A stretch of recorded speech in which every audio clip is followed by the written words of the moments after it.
Hello, everyone.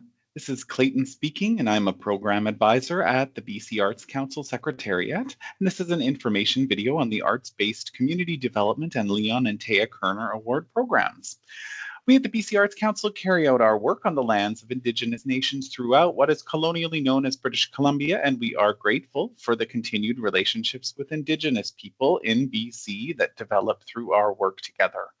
We raise our hands in gratitude to the Lekwungen people, known today as the Songhees and Kosapsum or Esquimalt nations, on whose ancestral land we operate our main offices, and all of the more than 198 distinct First Nations and over 35 linguistic groups all across the province. We also want to acknowledge and thank the First Peoples Cultural Council, with whom we have been partners for many years in the delivery of our Indigenous arts programs. This presentation is going to go through two programs you can apply for in one application: Arts-Based Community Development and the Leon and Thea Koerner Award. So you're probably wondering, what exactly is arts-based community development and how is it different than other arts practices? Isn't everything developing communities? Well, yes and no. Arts-based community development, or A-BCD, focuses on getting community members engaged in arts and culture activities to foster social development through creation and collaboration. A-BCD involves a professional artist or artists facilitating artistic creation activities of community participants to illuminate creative pathways to health, well-being, expression, relationship building, civic engagement, and societal transformation. The basics of A-B-C-D, as we call it, are: the community of participants do the creating, not the professional artists. The artists take a back seat in the creation and act as facilitators of ideas and support people for the creation processes. And the whole project itself should be collaborative and work to follow the creative spirit of the participating community members. So we will get a bit more into techniques and principles of arts-based community development processes a little later in this presentation, but it is a very specific and well-defined artistic practice that does vary from the conventional approach to artistic creation and presentation. Arts-based community development program supports organizations to engage professional artists in the development and delivery of projects, providing arts-based community development impacts and benefits to a specified community. Through these collaborative, community-based, art-centered activities, the projects should provide a tangible and active understanding of arts and culture as a path to health, well-being, human dignity, social transformation by way of the creation process the community participants engage in.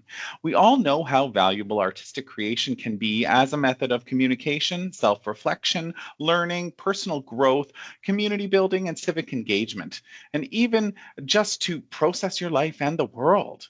A-BCD supports community members to engage in creation and bring creativity into their lives.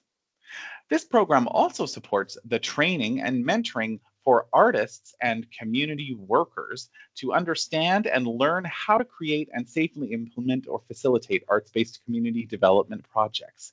This type of training is for professionals interested in facilitating A-BCD community creations and should be led by a professional artist or practitioner with years of experience working in the A-BCD format. It can be tough to take a back seat in creation as an artist, but there are many wonderful practitioners out there who do just that and allow the community participants to make and create things themselves. So, if you're interested in facilitating community participants to create new artworks or want to train professionals in how to facilitate creation by community participants, then keep watching too. If you're not interested in that, then you might want to check out some of our other programs. Chances are there is a program that supports what you want to do. But before we get into too many specifics about what kinds of projects would be eligible, let's go over who is eligible and make sure that you can apply. So the second component of this program is the Leon and Thea Koerner Award, which we often refer to as LTK. Established in 1955, the Leon and Thea Koerner Foundation has provided over $10 million in grants to arts and social service organizations throughout BC and the Yukon.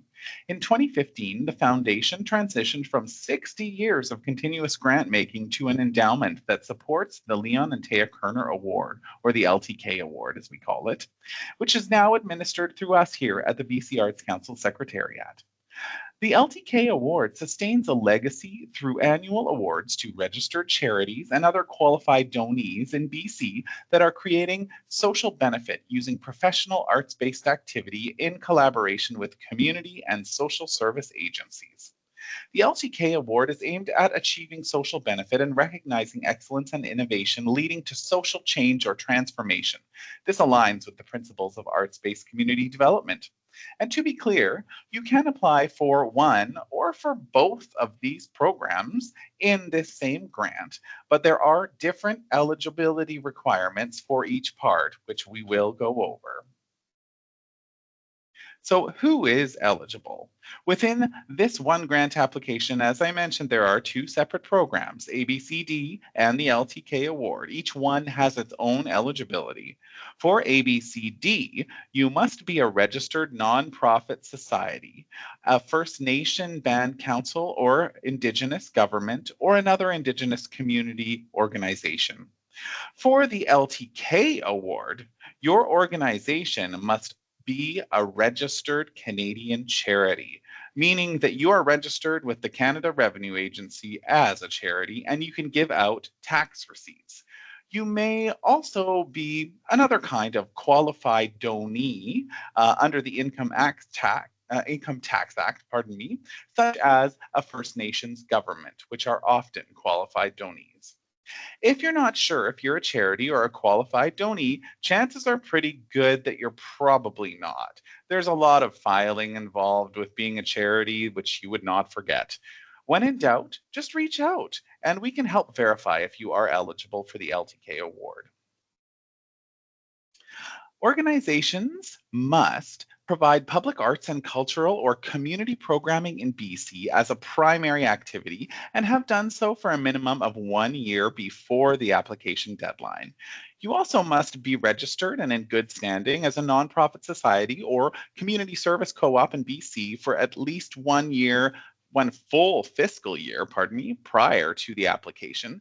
And you have to have the majority of your key staff, paid or volunteer, and board members based right here in BC, provide programs that benefit the community at large and not solely the interests of your nonprofit society members. You must also engage competent artistic, curatorial, and administrative leadership, either volunteered or paid, for your project delivery. And you also fairly compensate artists, arts and cultural practitioners, technicians, elders, knowledge keepers, and compensation must align with the project and the community context and industry standards within that specific field of practice. If it sounds too complicated to figure out your compensation, then you can also reach out to us for support. Organizations must also be working with a professional artist. You will need to identify who the professional artist is and be prepared to talk about their professional work and have them complete a form called the Professional Artist Information Form themselves, where they get to talk about their process and their intentions for your project. You'll also need to follow international copyright and intellectual property rights standards and cultural ownership protocols. You'll also have to follow the Criminal Records Review Act, which requires that people who are going to work with unsupervised or have unsupervised access to children or vulnerable adults have to undergo a criminal records check by the Criminal Records Review Program. And you'll also have to have completed or submitted any overdue final reports on any previous BC Arts Council grants that you've had before submitting this grant.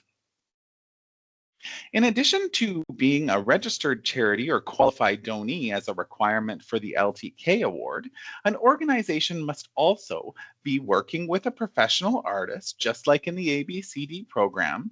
But in particular, if you're not an arts and culture organization, like, for example, a social service organization or a First Nations government, you'll need to identify the professional artist and have them complete that artist information form as well.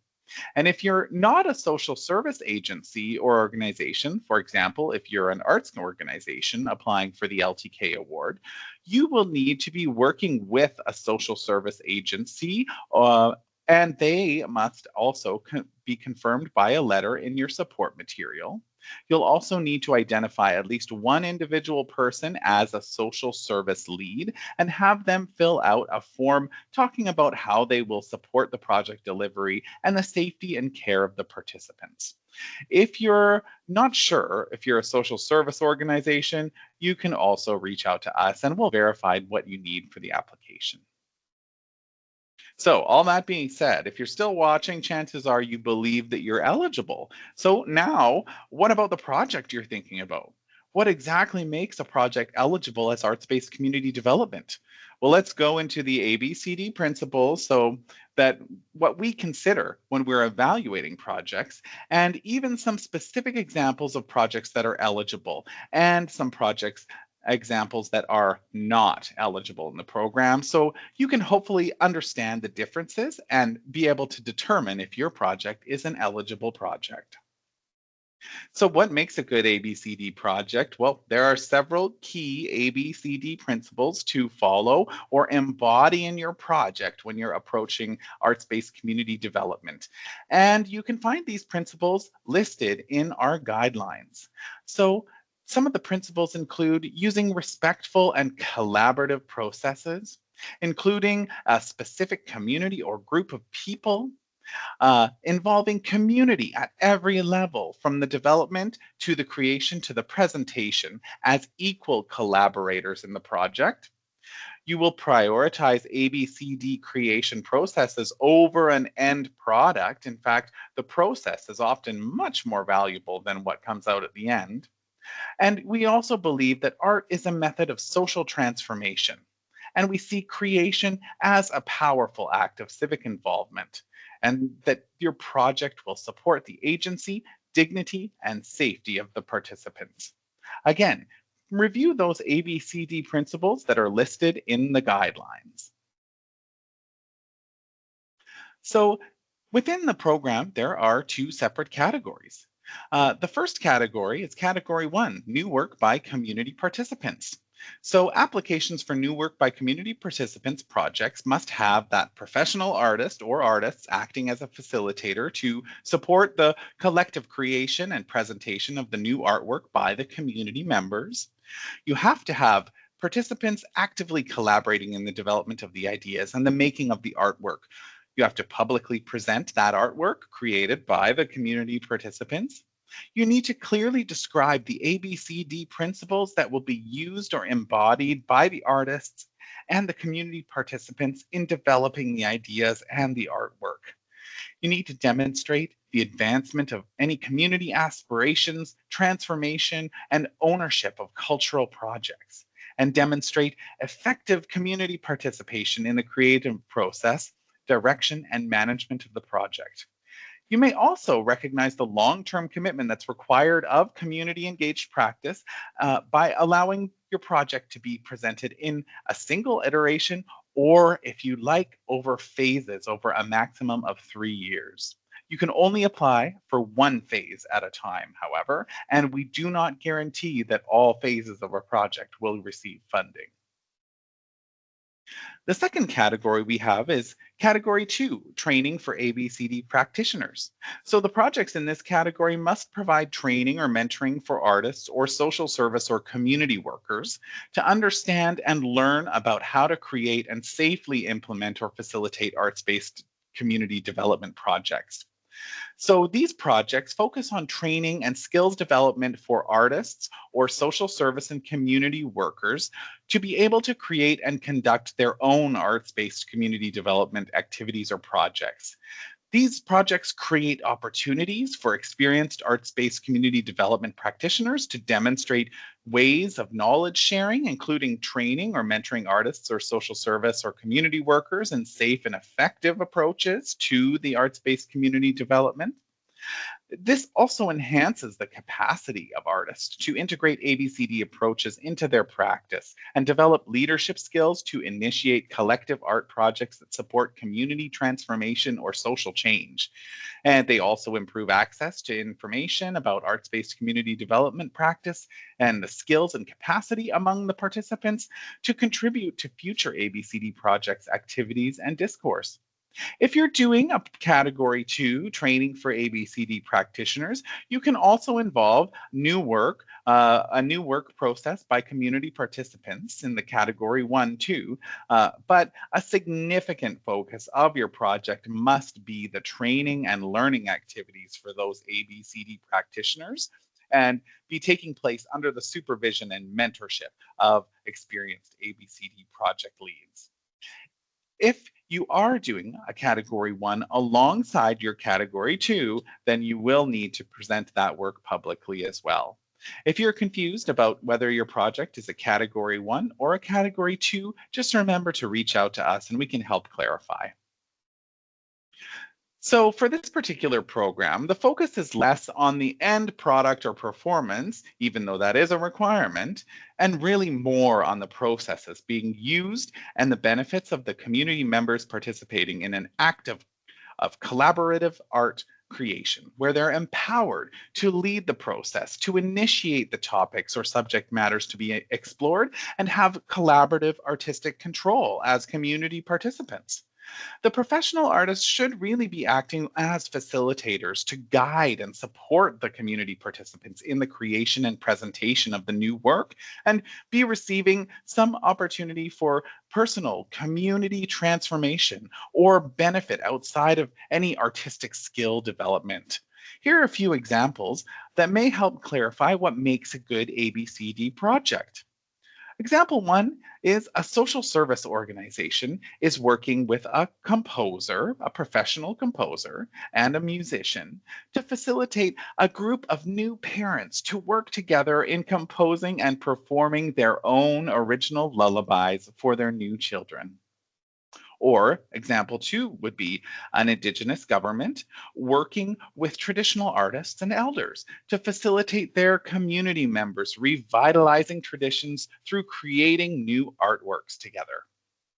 Another example might be an art gallery working with a visual artist to support young people in creating art for an exhibition using themes that the youth collaboratively identified themselves. These are just a few examples, and there's a few more in the guidelines for you to review. We also have some examples here of activities that are not going to be eligible for Category 1. Example 1 is parents performing music they were taught by a professional artist, but that they didn't compose themselves. That's not eligible as arts-based community development. The second example is hiring an artist to paint a mural or create a piece of public art. That's not eligible either. We need the community participants to come together and create that themselves under the supervision of a professional artist. The third example there is presenting performances for the public that are not new work created by the participants.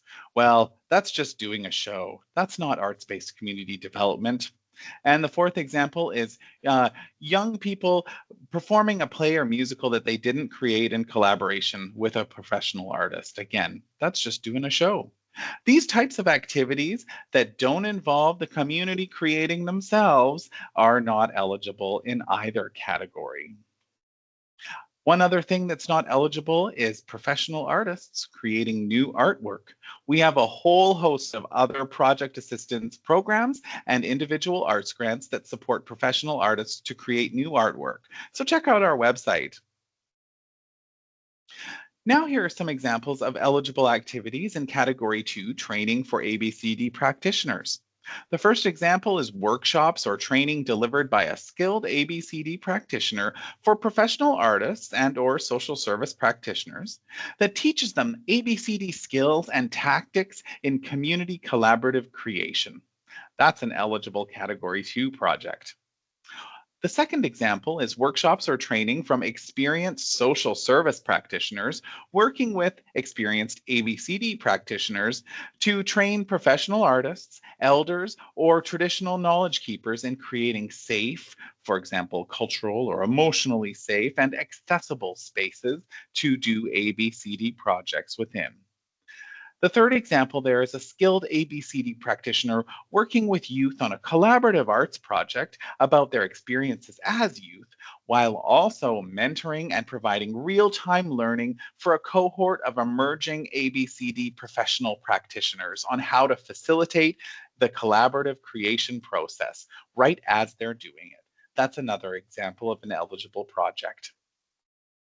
Here are a few examples of projects that are not eligible under the training for ABCD practitioners. The first example there is workshops where the sole purpose is just to develop an artistic skill like painting or drumming, or which do not have outcomes beyond the artistic skill development, even if there is a presentation of the work at the end of the training. Again, we need to have those community participants in the creation process themselves.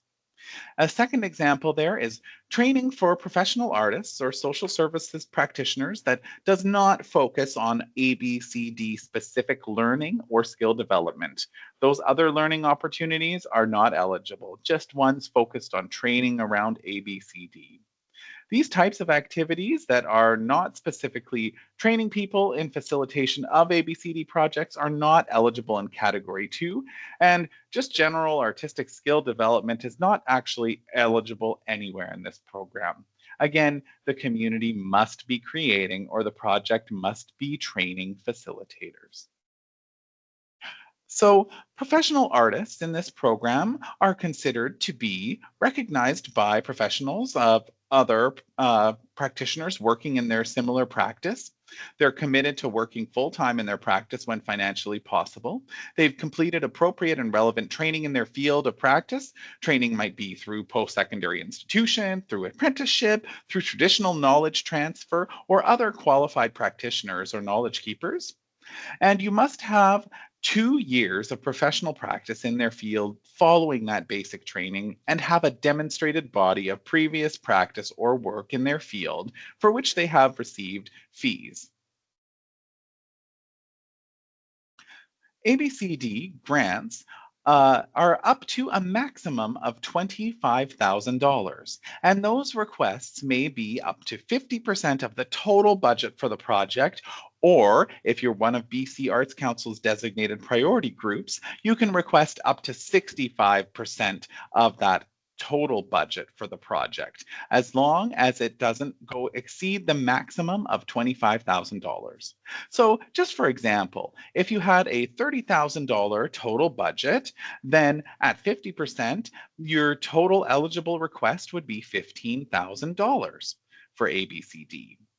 If you had a $30,000 total budget and you're a BC Arts Council designated priority group, then you would be able to request $19,500 as 65% of that total budget of 30,000.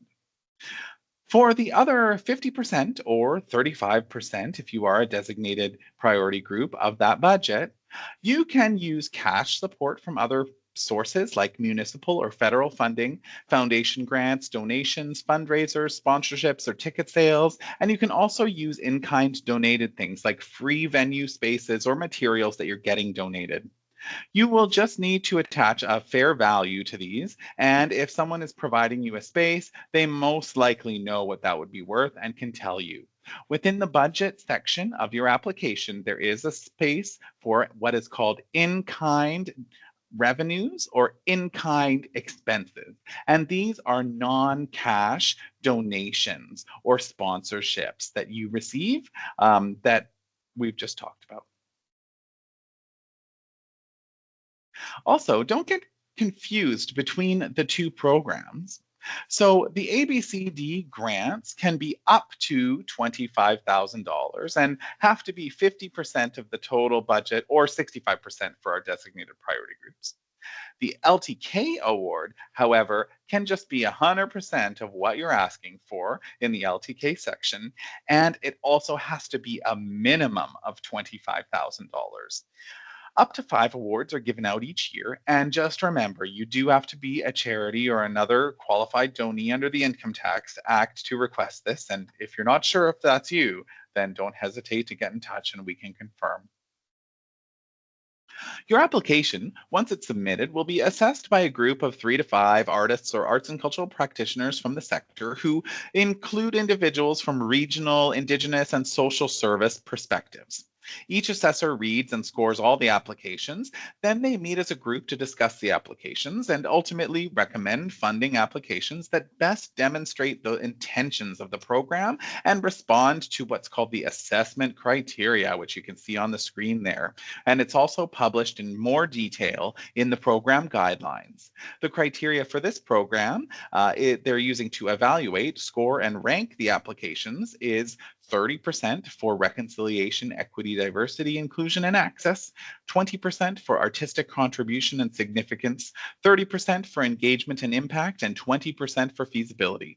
So if you're not a math whiz like me, well, let me tell you, these add up to 100%. So each section of the criteria has some different points to consider. However, when evaluating applications overall, the assessment committee will consider under reconciliation, equity, diversity, inclusion, and access, how does your project advance these kinds of opportunities? Under the artistic contribution and significance, is there a meaningful contribution and appropriate arts-based community development approach? Under engagement and impact, who is being served and how? How are they being affected and what is the transformation? And under feasibility, what is the plan? And how will your organization achieve it? Again, these are detailed with many more points in the program guidelines, so have a read of those and consider them when you're responding to the questions in the application. Assessors will specifically consider in this program, where did the idea come from to make this new work? Was it from the community itself, which is ideal, or from the organization, or from a hired professional artist, which is not really a collaborative approach? How do the participants actually create the work themselves? Are they given authority over what they make, which instills pride and understanding of the arts and creative expression as a method of personal expression, mental wellness, civic engagement for those individual participants? Also, what is the process for creation? Is it top down with the professional artist telling the participants what to do, which is not really an A-B-C-D approach? Or is it about the participants bringing their ideas to the professional artist who's facilitating, advising, and supporting them in realizing their own visions? And lastly, what are the mechanisms of care, safety for ongoing participations and for post-project feedback and follow-up? What happens after the project is considered? Also, what is the public outcome of this work? Is there an opportunity for those participants to share their creations that they've made to instill that pride and confidence and the other great benefits of sharing creative work that you're proud of? Within your responses to questions in the grant application, you want to clearly identify and respond to these questions in your descriptions. Paint a picture of the project for the committee, allowing them to imagine how it's going to go. Assessors want clear, straightforward responses that are specific and provide details on actions, plans, and relationships. Don't get too fancy in describing things. It may cause some confusion or they may miss your point. Point form in the application is also completely acceptable. They are not evaluating your grammar or your skill as a writer. They're just evaluating the arts-based community development impacts. So, you feel ready to get started? How do you get started? Well, first up, I want to let you know that the BC Arts Council does offer some accessibility support programs for applicants and for projects that receive funding through our granting programs. Organizations that have a primary mandate to serve deaf or disability arts practice, meaning that deaf or disability arts or services are the main thing that you do, are eligible for our accessibility programs, which are, the first one is application assistance that pays for support services in creating and submitting your grant application.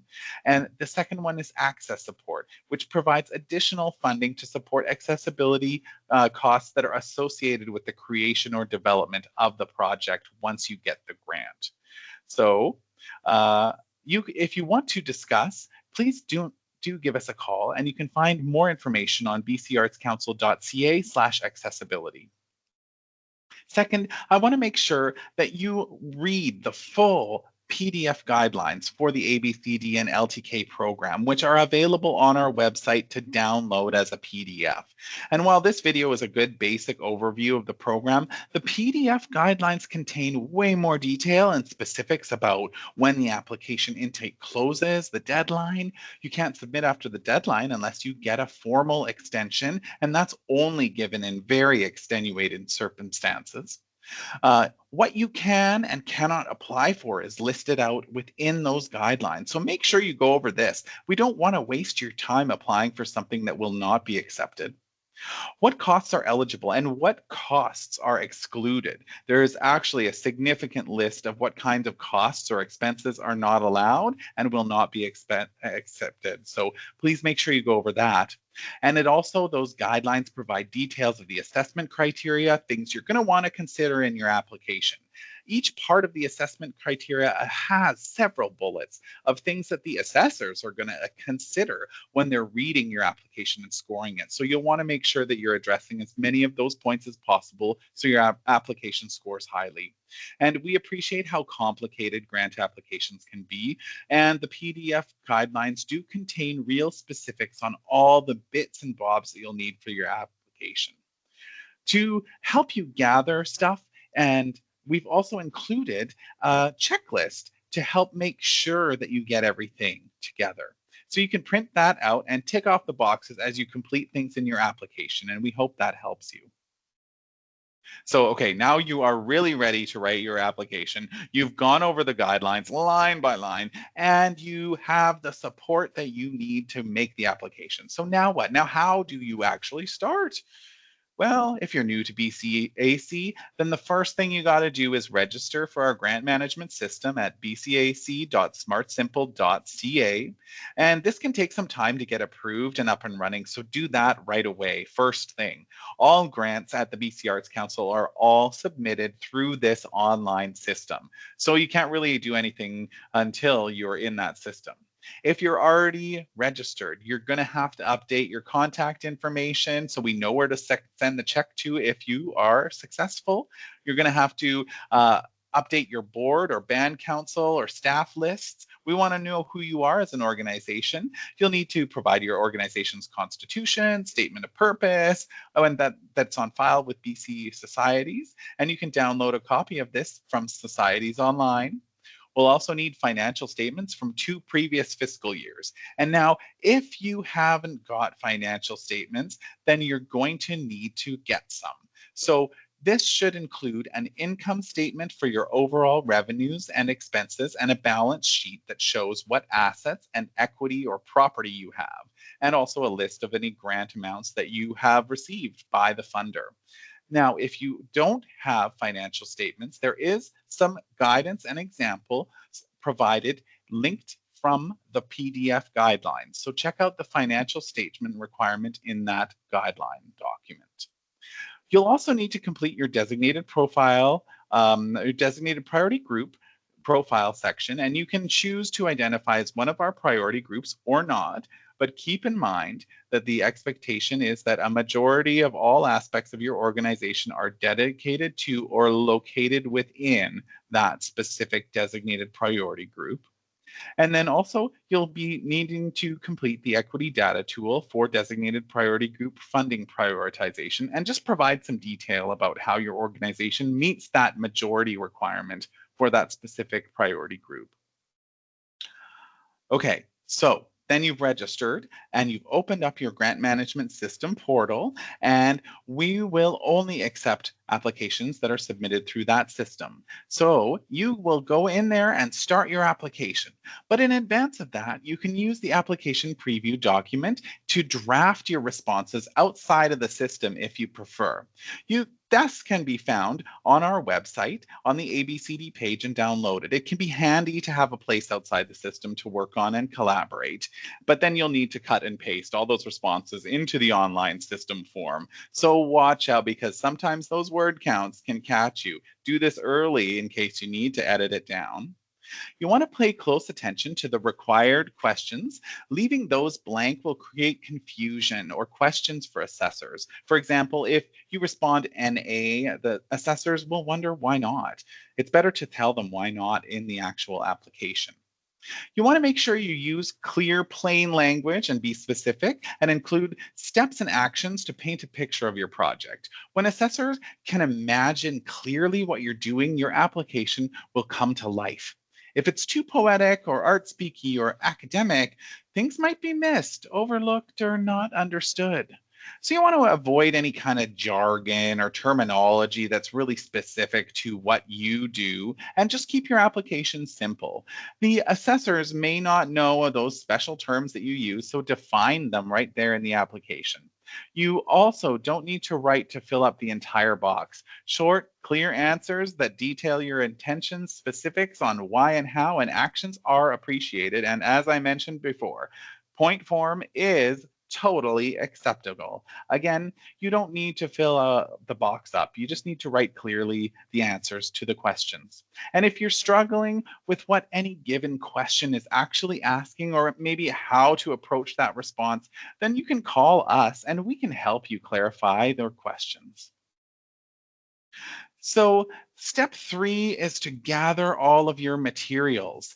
So required for all applications, you have to have at least one professional artist information form. That's that form that your professional artist is going to fill out themselves, that's going to talk about what they're going to do on your project and how they're going to do it.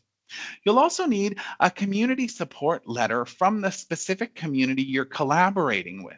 Now, this should be from an individual within that community that you're working with. If it's youth, if it's elders, if it's parents, if it's deaf people, whoever that community is you're working with, you want to have a letter from someone in that community that can speak to why the project is relevant to them, or how they might intend to participate, or even how the idea came about if they had a hand in it.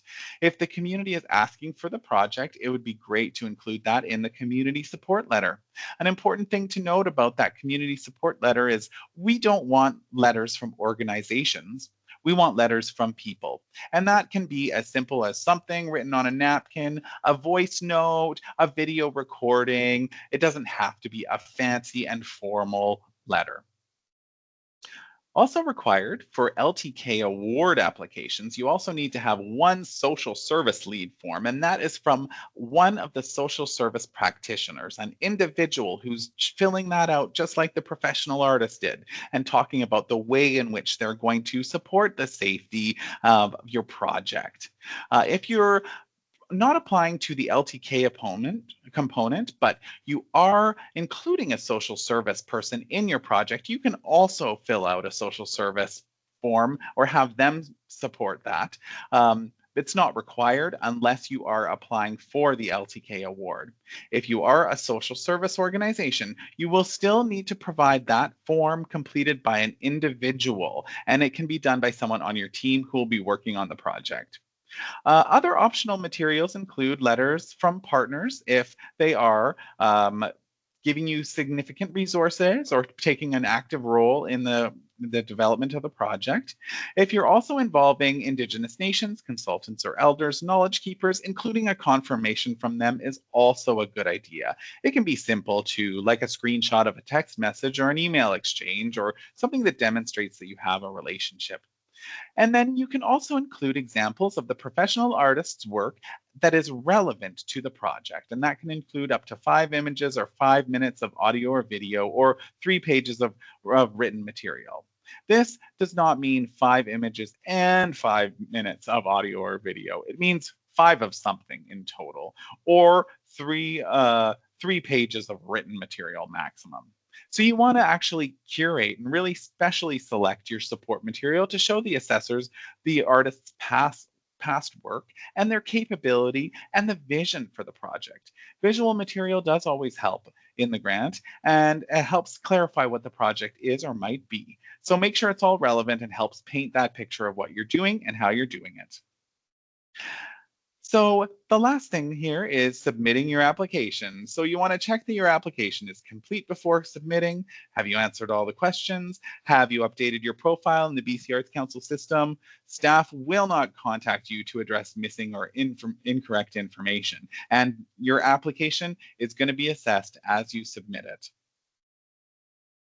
So when will you find out if you got the grant? Applicants will be notified within 16 weeks or 4 months of the program deadline. So for example, with a deadline in mid-May, you can expect results in mid-September. Results will be emailed to the email address of your profile that you submit the application from. Results can't be released on the phone before they're emailed out. If you're successful, then the funding will be paid by a check that's going to be mailed to the address that's on file in your profile that you submitted the application from. And that can take about 3 to 4 weeks after the results email. So make sure that your address is up to date. We don't want to get your check lost in the mail. And we also appreciate that feedback on how your application was assessed can help you improve as a grant applicant. So feedback is available from your program advisors if you are successful or not successful. Just reach out and we'll book a time to discuss results with you. If you have any questions about the application or the guidelines, don't hesitate to reach out by email or phone. The program advisor contact information is on the PDF guidelines and on the program webpage at bcartscouncil.ca. But you can also call our general line or email our general inbox that are on the screen here, and our staff will direct your inquiry to the relevant person. It is a really good idea to connect with us early as things get very hectic as the deadlines approach. We just really just a great idea to connect with us. We actually do love to hear from you. To stay up to date on BC Arts Council programs, launches, and information sessions and videos, check out our website regularly or follow us on Facebook. Again, the phone number is 250-356-1718, and this is the main line for BC Arts Council, and you can ask whoever answers the phone your question, and if they don't know the answer, they'll connect you with someone who does. And our general email is bcartscouncil@gov.bc.ca. Thanks for joining me, and look forward to your application.